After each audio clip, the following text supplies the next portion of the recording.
तो 2024 के आम चुनाव की पहली परीक्षा कल है। पहले चरण में 21 राज्यों की 102 सीटों पर वोटिंग होगी।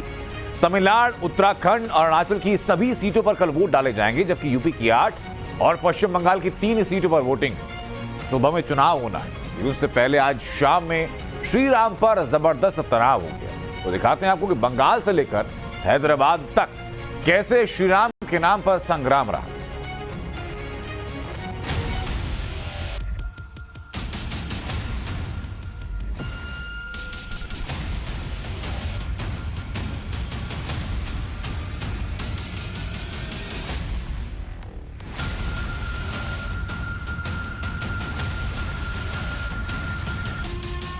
हैदराबाद के अमन के लिए बीजेपी आरएसएस से खतरा है।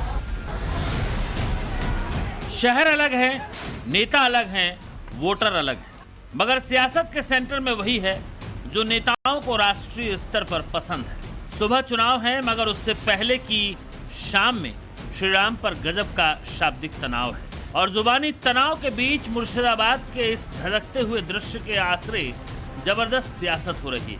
ममता बनर्जी की पार्टी और बीजेपी कैसे आमने सामने हैं, ये हम आपको विस्तार से बताएंगे, मगर उससे पहले फिर से देख लीजिए हिंसा की एक तस्वीर, जिसमें बंगाल की व्यवस्था ध्वस्त हुई जा रही है, जिसमें धार्मिक आस्था दरकती जा रही है और सूबे का अमन चैन लहूलुहान हुए जा रहा है। रामनवमी पर ऐसा कोहराम सिर्फ मुर्शिदाबाद में नहीं मचा, पूर्वी मिदनापुर में भी तांडव हुआ है। कौन किया, किसने किया, इस हिंसा की जड़ में कौन है, इन सब सवालों से इतर इसके जरिए हिंसा की इन तस्वीरों की अपने अपने हिसाब से व्याख्या की जा रही है। अपनी अपनी सुविधा से सियासत को साधा जा रहा है। जिस बंगाल में ये हिंसक बवाल हुआ, जहां से व्यवस्था पर सवाल हैं, वहां की दीदी मुख्यमंत्री को सुन लीजिए जरा। আমি যদি বলি পরিকল্পিত ঘটনা, 10 দিনের ঘটনা ঘটিয়েছিল কারা? আমি চ্যালেঞ্জ করে বলছি বিজেপি একই জায়গায় তারপরের দিন গিয়ে প্রথম অ্যাটাক করলো কারা? বিজেপি এমএলএ দলবল নিয়ে গিয়ে আপনি রামনবমীর মিছিল করতে গেছেন, অস্ত্র নিয়ে আক্রমণ করতে আপনাকে কে বলেছে? কে অধিকার দিয়েছে? ममता बनर्जी को जवाब देने के लिए बीजेपी के नेता पूरी तैयारी के साथ मैदान में उतरे। पूरे वीडियो की विवेचना करते हुए बताया कि हिंसा की जड़ में बंगाल के मुख्यमंत्री हैं। रामनवमी की शांतिपूर्ण जुलूस पे टीएमसी ने हमला किया है। टीएमसी के प्रधान, उप प्रधान, विधायक, टीएमसी ऑफिस से हमला हुआ है। पूरी ये ममता बनर्जी की प्लानिंग हो रही है और ममता बनर्जी बहुत कोशिश कर रही थी लोगों को उस्काने के लिए। लोग ठीक ठाक थे, हर जगह में शांतिपूर्ण तरीके से रामनवमी हो गया। एक जगह में ऐसा हो गया कि लोग ममता बनर्जी की ट्रैप में फंस गए और एक पूरी ममता बनर्जी की प्लानिंग है माइनॉरिटी वोट को कंसोलिडेशन करने की। बीजेपी के नेता यूं ही नहीं दीदी को सवालों के चक्रव्यूह में खड़ा कर रहे हैं। इसकी जड़ में मुख्यमंत्री की वो आशंका जो उन्होंने चंद रोज पहले ही जताई थी। अपनों के बीच खड़ी ममता बनर्जी ने ईद के रोज ही दंगा की आशंका जताई थी। ये लोग किसका नाम पे आपको नाम है दंगा करने चाहता है? कोई दंगा करने अगर आते हैं, आप चुपचाप रहो, माथा ठंडा रहो, बिल्कुल आप रहे कुल, हम रहेगा कुल। उसको दंगा फसाद का चक्रांत हम नहीं करने देंगे। एक चॉकलेट बम भी बंद फटते हैं, एनआईए को भेज देता है। ममता बनर्जी के बयानों को आधार बनाकर बीजेपी के नेता शब्दबाण चला रहे हैं। ममता बनर्जी की मंशा को सवालों में खड़ा कर रहे हैं। दिन भर इस पर सियासी कोहराम मचाने के बाद शाम होते होते सियासत और ज्यादा तल्ख हो गई। और इस तल्खी के बीच ये जान लीजिए कि सुबह में चुनाव पश्चिम बंगाल में भी है। पश्चिम बंगाल की 3 सीटों पर सुबह वोटिंग होगी, कूच बिहार, जलपाईगुड़ी और अलीपुरद्वार में। और इन 3 सीटों पर बीजेपी का कब्जा है।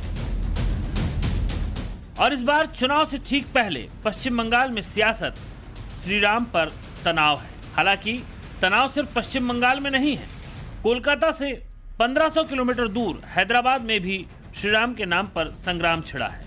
और इसकी जड़ में ये तस्वीर है जो रामनवमी की शोभा यात्रा के वक्त की है।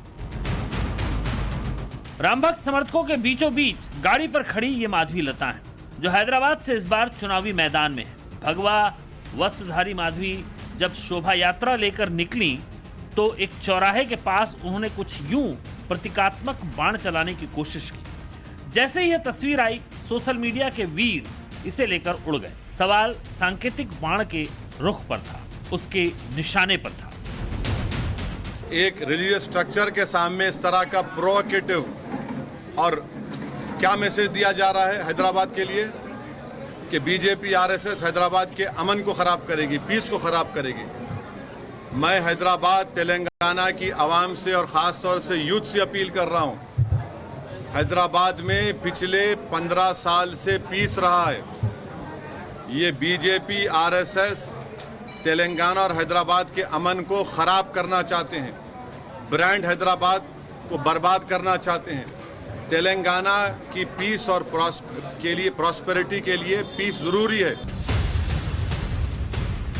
वैसे इसीलिए भी आक्रोशित हैं क्योंकि यही वो माधवी लता हैं जो उनके सामने खड़ी सियासी तौर पर उन्हें कड़ी चुनौती दे रही हैं। हालांकि असदुद्दीन ओवैसी सरीखे मुस्लिमों के कथित ठेकेदारों ने जैसे ही सवाल उठाया, वैसे ही माधवी लता की ओर से सफाई आई।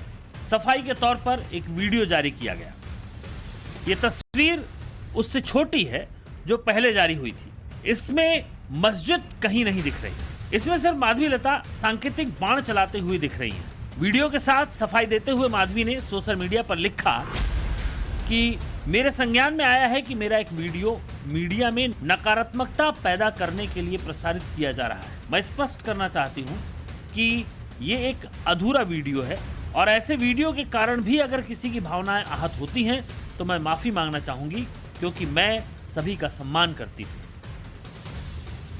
आहत होने वालों से माफी मांगने से पहले माधवी लता हैदराबाद में हिंदू मुस्लिम एकता की बात कई दफा कर चुकी हैं।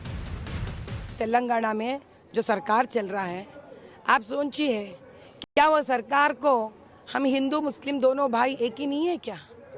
क्या उनके लिए रमजान जितना महत्वपूर्ण रखता है, क्या श्री राम नवमी इतना महत्वपूर्ण नहीं है क्या? बावजूद इसके चुनाव से ठीक पहले सोशल मीडिया पर इस वीडियो के जरिए सुनामी सी आई हुई है और ये इसलिए भी विशेष है क्योंकि हैदराबाद में करीब 40% मुस्लिम आबादी है। ऐसे में जब माधवी लता के वीडियो पर संग्राम छिड़ा है, वहीं कोहराम बेंगलुरु के उस वीडियो पर मचा है जिसकी जड़ में भी धर्म है, श्री राम से नफरत है। एक समुदाय के 3 लड़के कार से जा रहे थे, धार्मिक नारा लगा रहे थे।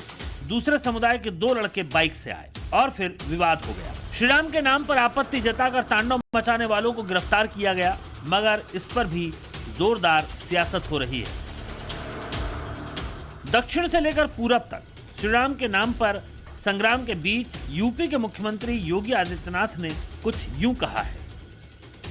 सूर्यवंशी राम को भगवान सूर्य की किरणों ने तिलक करते हुए, अभिषेक करते हुए भी आपने देखा होगा। संपूर्ण सनातन भारत आलोकित हो रहा था।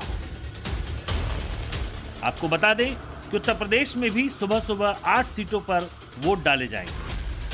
8 में से 3 बीजेपी के पास हैं, 3 बीएसपी और 2 एसपी के पास। मुरादाबाद, रामपुर, सहारनपुर और मुजफ्फरनगर सरीखे मुस्लिम बहुल लोकसभा सीटों पर वोटिंग होगी और सुबह में चुनाव से पहले वाली शाम में जिस तरह श्री राम के नाम पर तनाव है, उसके सियासी संकेत बहुत साफ है। ब्यूरो रिपोर्ट, टाइम्स नाउ, नव भारत।